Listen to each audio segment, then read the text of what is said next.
और विधानसभा चुनाव की तैयारियों में जुटी बीजेपी लगातार तैयारियों में जुटी हुई है और इसी कड़ी में केंद्रीय मंत्री नरेंद्र सिंह तोमर को चुनाव के लिए बड़ी जिम्मेदारी मिली है। तो राष्ट्रीय अध्यक्ष जेपी नड्डा ने केंद्रीय मंत्री नरेंद्र सिंह तोमर को बड़ी जिम्मेदारी दी है। चुनाव प्रबंधन समिति के संयोजक नियुक्त कर दिए गए नरेंद्र सिंह तोमर। तो बड़ी खबर आपको इस वक्त बता रहे हैं, जहां राष्ट्रीय अध्यक्ष जेपी नड्डा ने केंद्रीय मंत्री नरेंद्र सिंह तोमर को चुनाव प्रबंधन समिति का संयोजक नियुक्त कर दिया है। नरेंद्र सिंह तोमर चुनाव प्रबंधन समिति में संयोजक का कार्यभार संभालेंगे। तो विधानसभा चुनाव की तैयारियों में लगातार बीजेपी जुटी हुई है और इसी कड़ी में नरेंद्र सिंह तोमर को यह बड़ी जिम्मेदारी दी है। तो अब चुनाव प्रबंधन समिति में संयोजक का कार्यभार नरेंद्र सिंह तोमर संभालेंगे। चुनाव प्रबंधन समिति के संयोजक नियुक्त कर दिए गए हैं। आपको बता दें कि विधानसभा चुनाव की तैयारियों में बीजेपी इस समय पूरी तरह से जुट गई है और कई बड़े और अहम महत्वपूर्ण फैसले लिए जा रहे हैं। आपको बता दें कि पार्टी की ओर से महत्वपूर्ण जिम्मेदारी नरेंद्र सिंह तोमर को दी गई है। केंद्रीय मंत्री नरेंद्र सिंह तोमर को चुनाव के लिए ये बड़ी जिम्मेदारी सौंपी गई है। आपको बताते चले, राष्ट्रीय अध्यक्ष जेपी नड्डा ने केंद्रीय मंत्री नरेंद्र सिंह तोमर को बड़ी जिम्मेदारी दी है। आपको बता दें कि चुनाव प्रबंधन समिति के संयोजक नियुक्त किए गए हैं नरेंद्र सिंह तोमर।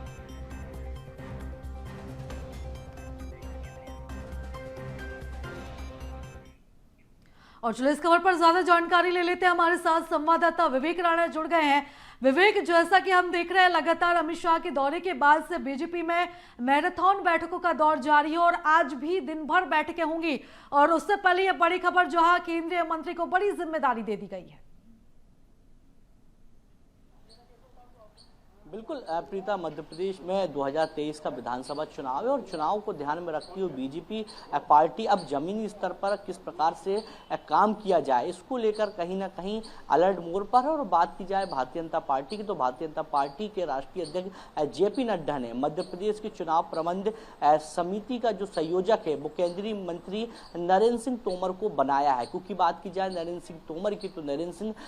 तोमर का जो राजनीतिक करियर है बड़े लंबे समय से, और मध्य प्रदेश के समीकरण की यदि बात की जाए तो मध्य प्रदेश के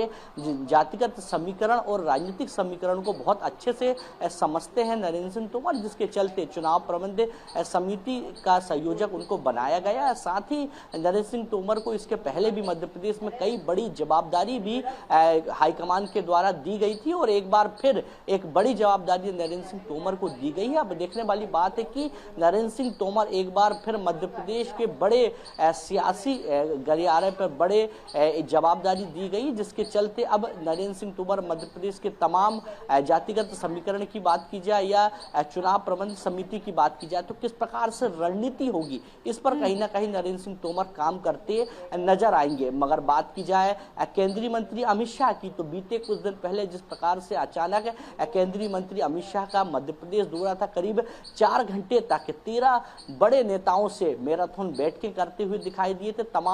विषयों पे चर्चा किए थे। मगर यह साफ हो गया था कि अब मध्य प्रदेश के तमाम बड़े जो फैसले हैं वो केवल केंद्र की तरफ से ही होंगे। क्योंकि बात की जाए टिकटों की, तो टिकटों को लेकर भी साफ संकेत अमित शाह ने दे दिए हैं कि तमाम सर्वे के आधार पर ही अब केंद्र जो है मध्य प्रदेश के टिकट का फैसला लेगा और चुनाव प्रबंध समिति के जो संयोजक नरेंद्र सिंह तोमर को बनाया गया है, इससे है साफ संकेत केंद्र ने दिया है कि मध्य प्रदेश पर भारतीय जनता पार्टी की पैनी नजर है और तमाम फैसलों को लेकर अब सीधे यानी हाईकमान यानी दिल्ली से ही जो निर्णय है वो होते भारतीय जनता पार्टी में दिखाई देंगे। जी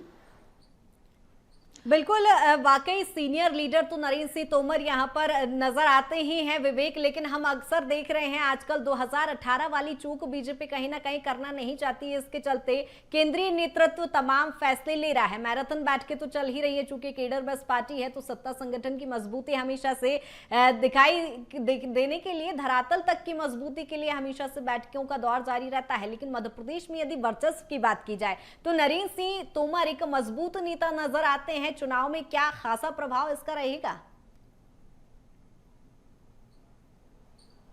बिल्कुल कृति का बात की जाए नरेंद्र सिंह तोमर की, तो नरेंद्र सिंह तोमर खासतौर पर राजनीतिक में जिस प्रकार से रणनीति बनाते हैं वो कहीं ना कहीं अपनी रणनीति के लिए माने जाते हैं, क्योंकि इसके पहले भी नरेंद्र सिंह तोमर को मध्य प्रदेश भारतीय जनता पार्टी के प्रदेश अध्यक्ष के तौर पर रखा गया था। और बात की जाए उनके कार्यकाल की, तो कहीं ना कहीं सत्ता और संगठन का जो तालमेल है वो कहीं ना कहीं बनता हुआ दिखाई दिया था। और बात की जाए संगठन के कसावट की और समन्वय की, तो जिस प्रकार से उनका कार्यकाल रहा था उस दौरान जो संगठन है भारतीय जनता पार्टी का वो मजबूत था। मगर जिस प्रकार से 2018 के विधानसभा चुनाव के परिणाम सामने आए थे उसके बाद से ही हाईकमान ने साफ कर दिया था कि मध्य प्रदेश में 2023 के चुनाव पर जो केंद्रीय नेतृत्व वो पैनी नजर बनाएगा और तमाम विषयों को लेकर जो हस्तक्षेप है वो केवल केंद्र का रहेगा। और ये संकेत लगातार अमित शाह देते नजर आ रहा है, क्योंकि बात की जाए मध्य प्रदेश के चुनाव प्रभारी की यदि बात करें तो भूपेंद्र यादव को मध्य प्रदेश की कमान सौंपी गई है। और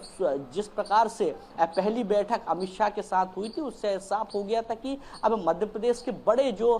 डिसीजन हैं वो केंद्र की तरफ से आएंगे। और यह अब देखने को मिल रहा है जिस प्रकार से चुनाव प्रबंध समिति का संयोजक नरेंद्र सिंह तोमर को बनाया गया है। और नरेंद्र सिंह तोमर की यदि बात की जाए रणनीति की, तो वह रणनीति के मामले पे बड़े कुशल माने जाते हैं। और संगठन और सत्ता का जो तालमेल है वो किस प्रकार से बना रहे इसके लिए इसके पहले भी उन्होंने काम किया था और एक बार फिर वो काम करते हुए दिखाई देंगे। क्योंकि बीते कुछ महीने पहलों की यदि बात करें तो कहीं ना कहीं तमाम संगठन को लेकर जो नाराजगी है नेताओं की वो खास तौर पर दिखाई दे रही थी। और नाराजगी को दूर करने के लिए लगातार भारतीय जनता पार्टी के तमाम नेताओं को जवाबदारी दी गई थी। क्योंकि ग्वालियर चंबल की यदि बात की जाए तो ग्वालियर चंबल क्षेत्र के तमाम जो बड़े नेता हैं वो खास तौर पर नाराज थे और नरेंद्र सिंह तोमर को इसकी जवाबदारी दी गई थी। और लगातार लगातार हम देख रहे हैं वाकई पार्टी में समन्वय बैठाने के लिए तो कवायद बीजेपी में की ही जा रही है। लेकिन एक बात यहाँ पर यह भी दिखाई देती है मध्य प्रदेश की राजनीति में कि जब भी चुनाव आते हैं नरेंद्र सिंह तोमर को अहम जिम्मेदारी दे दी जाती है। यहाँ पर जब भी चुनाव आते हैं विधानसभा के और उससे पहले एक बड़ी जिम्मेदारी सौंपी जाती है सत्ता संगठन में समन्वय बैठाने की, खासतौर पर इसे कहा जाए तो ऐसे क्या वो वजह है, ऐसी क्या वो बात नरेंद्र सिंह तोमर में है जो इतनी अहम जिम्मेदारी ही उन्हें सौंपी जाती है?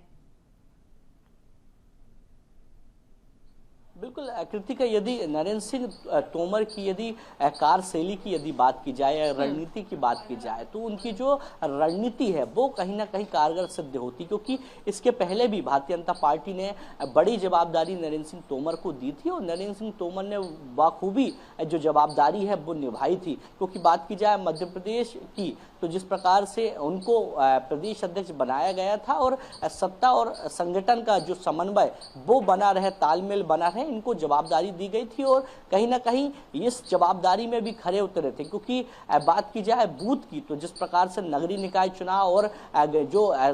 ग्रामीण के जो परिणाम आए थे उसमें खास तौर पर देखने को मिला था कि भारतीय जनता पार्टी के जो बूथ है वो कहीं ना कहीं फेल होता हुआ दिखाई दिया था। जो पन्ना प्रमुख है वो फेल होते हुए दिखाई दिए थे। तो सत्ता संगठन के साथ बूथ को किस प्रकार से मजबूत किया जाए ये भी कहीं ना कहीं बड़ी जवाबदारी अब नरेंद्र सिंह तोमर के कंधे में आ गई। और संभावना ऐसी लग रही कि जिस प्रकार से नरेंद्र सिंह तोमर को बड़ी जवाबदारी दी गई है तो कहीं ना कहीं तमाम और भी संगठन की बड़ी जो जवाबदारी के जो पद बाकी है चुनाव के लिहाज से, तो केंद्र कहीं ना कहीं कोई बड़े केंद्रीय नेतृत्व की ओर से किसी को बड़ी जवाबदारी दे सकती, क्योंकि इस बार यानी हाईकमान भारतीय जनता पार्टी के यानी केंद्रीय नेतृत्व किसी प्रकार की गलती नहीं करना चाहता। और लगातार जिस प्रकार से बीते कुछ दिन पहले प्रधानमंत्री नरेंद्र मोदी का दौरा था, अमित शाह का दौरा था, इससे साफ संकेत मध्य प्रदेश भारतीय जनता पार्टी को मिलते हुए दिखाई दे रहे हैं कि अब जो राष्ट्रीय स्तर के जो नेता है और जो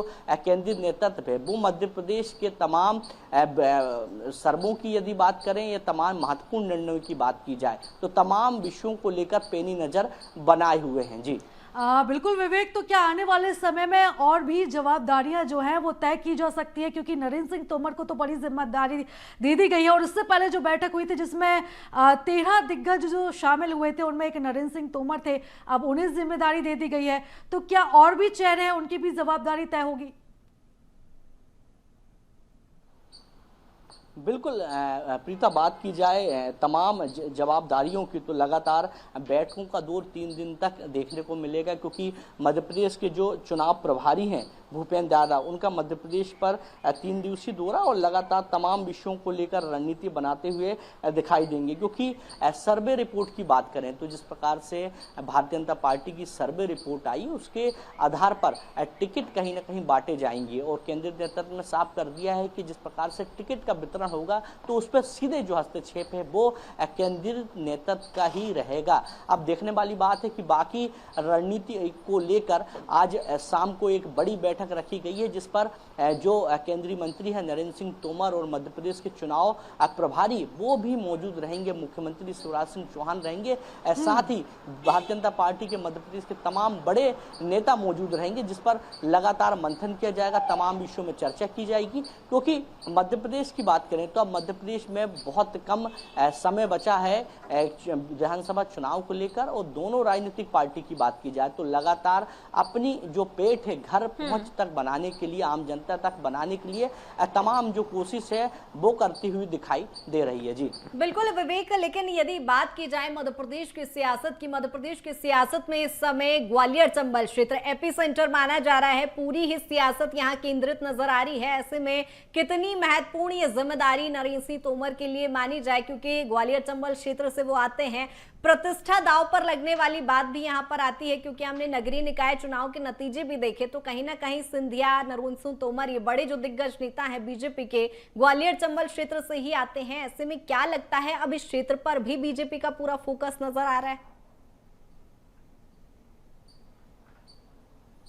बिल्कुल कृतिका, जिस प्रकार से ग्वालियर चंबल क्षेत्र की बात करें तो लगातार ग्वालियर चंबल क्षेत्र से जो भारतीय जनता पार्टी के जो बड़े लीडर हैं वो सामने आते हैं। क्योंकि ज्योतिराज सिंधिया की बात करें, नरेंद्र सिंह तोमर की बात की जाए, नरोत्तम मिश्रा की बात की जाए, जयभान सिंह पवैया की बात की जाए, तो तमाम ऐसे बड़े जो लीडर हैं वो ग्वालियर चंबल क्षेत्र से आते हैं। और खासतौर पर बिल्कुल विवेक, रोकना चाहूंगी, हमारे साथ स्टेट एडिटर शरद श्रीवास्तव भी जुड़ गए हैं। शरद जी, जिस तरह से हम देख रहे हैं नरेंद्र सिंह तोमर को केंद्रीय नेतृत्व की ओर से बड़ी जिम्मेदारी दी गई है, चुनाव के मद्देनजर इसे कितना महत्वपूर्ण माना जाए, किस लिहाज से आप इसे कैसे देखते हैं?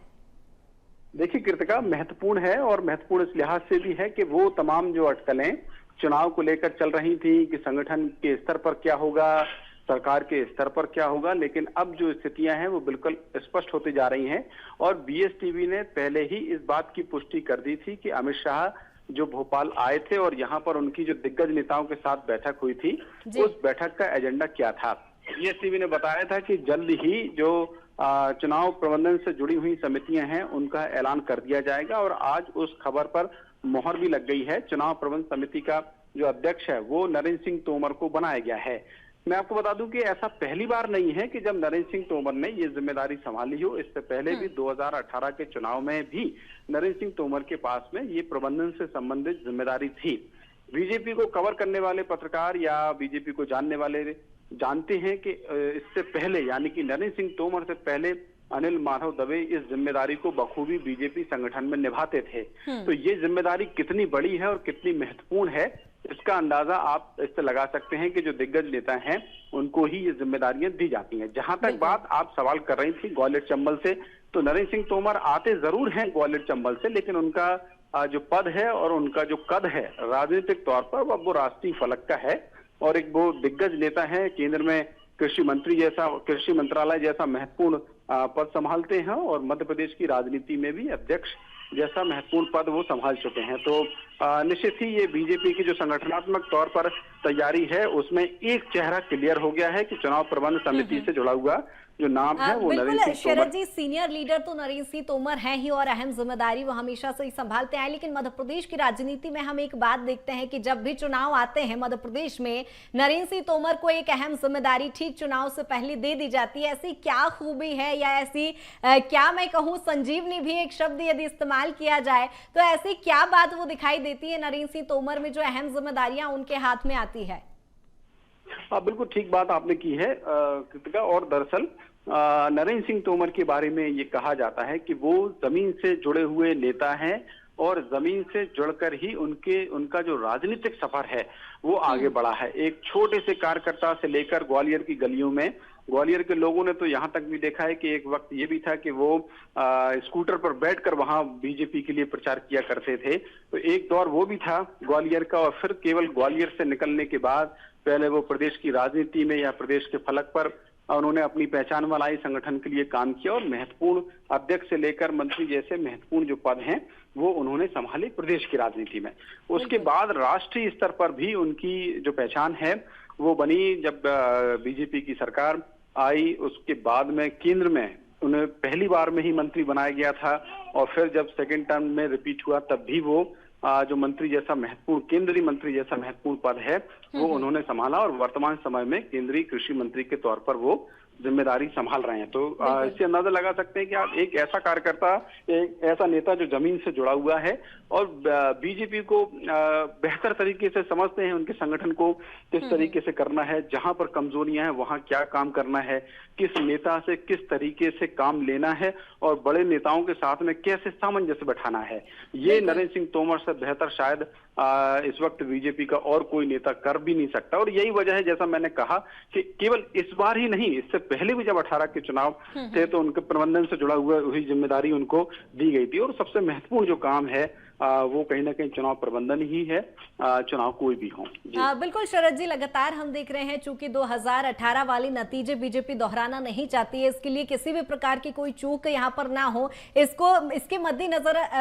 हम जिम्मेदारियां तो नहीं देख पा रहे हैं। लेकिन 2018 में भी जिस तरह से आपने जिक्र किया, नरेंद्र सिंह तोमर ने अहम भूमिका निभाई थी। कितना फायदा बीजेपी को इस समय होगा, क्योंकि फूक फूक कर कदम बीजेपी द्वारा रखा जा रहा है? बिल्कुल ठीक कहा है आपने। 18 के परिणाम बीजेपी के लिए उतने उत्साहजनक नहीं रहे, उतने क्या बीजेपी को सत्ता से बाहर होना पड़ा था। लेकिन वोट प्रतिशत के लिहाज से बीजेपी ये दावा करती रही कि वोट जो प्रतिशत था वो कांग्रेस से ज्यादा रहा उसका। ये बात और है कि कुछ सीटें कम रह गई जिस वजह से उनको सत्ता से बाहर होना पड़ा था। बाद में राजनीतिक जो परिस्थितियां हैं वो बदली और फिर उसके बाद में बीजेपी फिर सत्ता में लौट आई। लेकिन जहां तक बात इस बार के चुनाव की है तो इस बार का चुनाव बीजेपी के लिए 18 से भी ज्यादा चुनौतीपूर्ण माना जा रहा है। क्योंकि एक तो ये कि वो सहयोगी जो बाई इलेक्शन के बाद में बीजेपी से जुड़े, ज्योतिरादित्य सिंधिया, उनके साथ तमाम बड़े जो नेता थे, मंत्री थे कांग्रेस की सरकार में, वो आए, फिर उनका इस तरीके से विलय हुआ और वो बीजेपी की रीति नीति में रमे। लेकिन अब जबकि विधानसभा के चुनाव आ गए हैं तो इस चुनाव में अपना जो मूल कैडर है बीजेपी का उसको संभाल के रखना और वो नेता जो पार्टी से जुड़े उनको भी संभाल के रखना और उनके भी जो मुद्दे हैं उनमें कैसे सामंजस्य बैठाया जाए, ये बहुत कुछ निर्भर करेगा एक बेहतर प्रबंधक के ऊपर। और नरेंद्र सिंह तोमर के बारे में ये कहा जाता है कि वो एक बेहतर प्रबंधक हैं, शांत स्वभाव के हैं, कम बोलते हैं लेकिन ज्यादा सोचते हैं, उनका बोलने में कम और काम में एक्शन ज्यादा दिखाई देता है, ऐसा राजनीतिक जानकार कहते हैं। बिल्कुल शरद जी, आपका लंबा अनुभव बीजेपी के साथ रहा है, आप काफी लंबे समय से बीजेपी को कवर करते आए हैं, तो आपसे ये भी जानना चाहेंगे कि अगर हम 2023 का जिक्र करें, जैसा कि अभी आपने जिक्र भी किया कि नरेंद्र सिंह तोमर जमीनी स्तर के नेता हैं, जमीनी स्तर पर काफी मजबूत है, इसलिए उनको चुनाव से ठीक पहले बड़ी जिम्मेदारी दे दी जाती है। लेकिन अगर हम 2023 की बात करें, 2018 से ज्यादा टफ 2023 का चुनाव बीजेपी के लिए होने जा रहा है, तो अगर सिनेरियो की बात करें तो नरेंद्र सिंह तोमर को लेकर क्या सिनेरियो आप समझते हैं? बिल्कुल 2023 का चुनाव टफ है, इसमें कोई दो राय नहीं है। और उसके टफ होने की एक वजह, जैसे अभी कृतिका के साथ जब हम चर्चा कर रहे थे प्रीता, तो बात सामने आई थी कि एक तो संगठन स्तर पर सामंजस्य करना और दूसरा ये भी है कि जब एक ही प्रदेश में लंबे वक्त तक सरकार काम करती है एक ही पार्टी की, तो कहीं ना कहीं एंटी इनकम्बेंसी हो जाने की जो संभावना है वो कहीं ना कहीं रहती है। और ऐसा नहीं कि जो पार्टियां हैं वो इस बारे में विचार नहीं करती और उन्हें ये पता नहीं रहता है कि उनकी जो स्ट्रेटजी है वो राजनीतिक तौर पर क्या होनी चाहिए बदलते परिवेश में। तो यही वजह है कि जब भी कोई रणनीति बनती है तो उसमें ये सारी बातों का सामंजस्य देखा जाता है। और आप इस वक्त में अगर देखें तो जितने भी बड़े नेता हैं एक एक करके बीजेपी के, उनकी सबकी भूमिकाएं स्पष्ट होती हुई दिखाई दे रही हैं और कहीं ना कहीं जो पूरा फोकस है वो पार्टी और संगठन को मजबूत कर के मैदान में उतरने का है। अमित शाह आए थे कुछ दिनों पहले, उन्होंने एक बैठक ली, देर रात तक वो बैठक चली, अचानक हुई और बहुत सारे कयास लगे कि इस बैठक में आखिरकार क्या चर्चा हुई। BS टीवी ने सबसे पहले बताया था कि ये जो बैठक हुई है वो विशुद्ध रूप से चुनावी रणनीति पर है और चुनाव प्रबंधन से जुड़ी हुई या चुनाव से जुड़े हुए जो बीजेपी के बड़े कैंपेन हैं उसकी रणनीति पर इस पर चर्चा की गई। वैसा ही कुछ देखने को मिल रहा है। आज चुनाव प्रबंधन समिति के अध्यक्ष के तौर पर नरेंद्र सिंह तोमर का ऐलान हुआ। आज ही ये भी बड़ी बात सामने आई है कि मुख्यमंत्री शिवराज सिंह चौहान अब से अगस्त तक 14 अगस्त तक के उनके जो कार्यक्रम हैं वो बतौर विकास पर्व तय कर दिए गए हैं। यानी कि नरेंद्र सिंह तोमर अगर प्रबंधन की जिम्मेदारी संभालेंगे तो मुख्यमंत्री शिवराज सिंह चौहान जमीन पर जाकर जनता के बीच में जाकर जो सरकार की योजनाएं हैं उनके बारे में बताएंगे और उनका प्रचार प्रसार विकास पर्व के तौर पर करेंगे। मैं आपको बता दूं कि बीएसटीवी के पास ये भी पुख्ता खबर है कि जल्द ही जो घोषणा पत्र समिति है और साथ ही साथ में प्रचार समिति है, इन समितियों जैसे भी जो नाम है वो भी जल्द ही ऐलान कर दिए जाएंगे और इनमें भी जो कोई बड़े चेहरे हैं बीजेपी के वो सामने आएंगे। एक नाम जो ज्योतिरादित्य सिंधिया का सामने आता है क्योंकि इस बार के जो चुनाव है विधानसभा के उसमें ज्योतिरादित्य सिंधिया भी बीजेपी के साथ में हैं। तो ज्योतिरादित्य सिंधिया को भी एक किसी समिति की जो जिम्मेदारी है वो मिल सकती है, ऐसी संभावनाएं जताई जा रही हैं। अब देखना ये होगा कि आखिरकार वो जो 2 और 3 बड़ी समितियां घोषणा पत्र जैसी समितियां हैं बाकी बची हैं उनका अनाउंस होता है तो किस नेता को और क्या जिम्मेदारी मिलती है। बिल्कुल शरद जी, आपसे ये भी समझना चाहेंगे कि जब भी चुनाव की बात आती है, चाहे 2018 का चुनाव हो या अभी जो आने वाला 2023 का चुनाव हो, तो आला कमान के द्वारा जो जोड़ी बनाई जाती है वो शिवराज सिंह चौहान और नरेंद्र सिंह तोमर की बनाई जाती है। 2018 में ये जोड़ी कुछ खास कमाल नहीं कर पाई, लेकिन 2023 में आला कमान को काफी उम्मीद है इस जोड़ी से। देखिए 2018 के जो चुनाव हुए थे उसमें पीता उस वक्त की जो राजनीतिक परिस्थितियां हैं उनको भी देखना होगा। उस चुनाव का जो एनालिसिस राजनीतिक विश्लेषक करते हैं वो किस तौर पर करते हैं ये भी देखना होगा। एक बात तो ये थी कि चुनाव हुए, चुनाव में बीजेपी का जो वोट प्रतिशत है वो कांग्रेस के मुकाबले लगभग 1% ज्यादा था, लेकिन जो सीटें थी वो 7 से 8 सीटें कांग्रेस से कम थी। इस वजह से बीजेपी को जो सत्ता है वो हाथ से गंवानी पड़ी। चलो ये तो एक नतीजे की बात हो गई, लेकिन वो परिस्थितियां जिसमें आपने कहा कि वो जोड़ी कमाल नहीं कर पाई उसके पीछे की दरअसल 2-3 वजहें थी कि उस दौरान में कुछ एक मुद्दे ऐसे रहे राजनीतिक तौर पर आखिरी वक्त में चुनाव में जिसमें बीजेपी को बड़ा नुकसान उठाना पड़ा। आपको याद हो तो ग्वालियर चंबल संभाग में आंदोलन हुआ था, जो SC/ST का आंदोलन हुआ, बड़ा आंदोलन हुआ। उस आंदोलन की वजह से एक बड़ा नुकसान बीजेपी को हुआ और एक माई का लाल शब्द जो था उस चुनाव में उसने राजनीतिक तौर पर बीजेपी को काफी नुकसान पहुंचाया और उसके बाद जो आंदोलन ग्वालियर चंबल संभाग में हुआ उसके भी राजनीतिक तौर पर नुकसान बीजेपी को उठाने पड़े। एक और बात थी कि तब जब 2018 के चुनाव हुए थे, यहाँ पर एक बात ध्यान देनी होगी कि ज्योतिरादित्य सिंधिया कांग्रेस के साथ में थे और कहीं ना कहीं कांग्रेस का भी जो ज्योतिरादित्य सिंधिया का भी जो गढ़ है वो ग्वालियर चंबल ही माना जाता है। तो ये जो ऐसी परिस्थितियां जब बनी कि आखिरी वक्त में आंदोलन भी हुआ और सिंधिया भी उस तरफ थे और कांग्रेस ने कहीं ना कहीं उस विषय को पूरी तरीके से